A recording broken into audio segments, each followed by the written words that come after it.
welcome back to my YouTube channel. My name is Alice Rita and I'm going to show you how to extract a single frame from series of Z stack.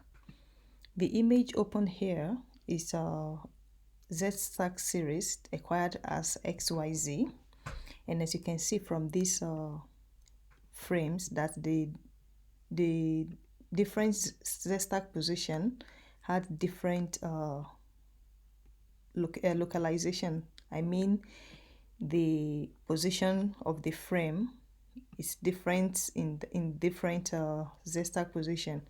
And one of the reasons why we acquired Z stack series is so that we're able to then use the three-dimensional image to form a 3D image, and also it gives us more information, in-depth knowledge of the localization of our sample at different Z position.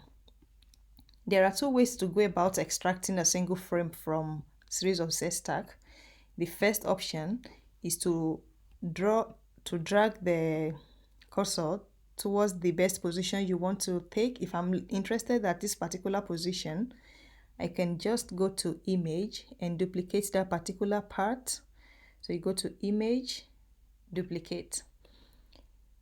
Because we are only interested in this single position, we will not take the duplicate stack, but rather just click OK. That way we have our image. You can see I've extracted out this position number 10 from the Z stack, and now I have this individual image. That is one option. The second option is to split the Z stack into several images. So we go to image, stacks to image. This will split the 33 Z position into individual frame, and that's just. And now our Z stacks has been split into individual frames. You can easily put this into tiles so that you see the different Z stack position, and you can easily then choose the one you want and close the other one that you are not interested in. So this was the first one we made, where this was the first one I showed, that I extracted out the Z stack position number 10 by using the duplication, the duplicate function.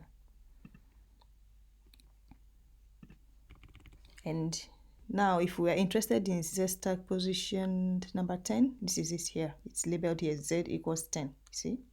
10 of 33. That is the same.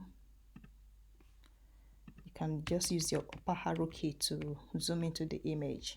See? Also, if you are interested in not just looking at this darker region, you want to look at the conidia aspect, you can choose another one that shows better the. You can see it's so easy to extract out a particular frame from series of Z stack, and it gives you better knowledge. Instead of just acquiring a single frame, it's always good to acquire a Z stack so that you can then choose the frame that you are interested in later. I hope you find this tutorial useful, and please remember to click the like button. And until next time, bye.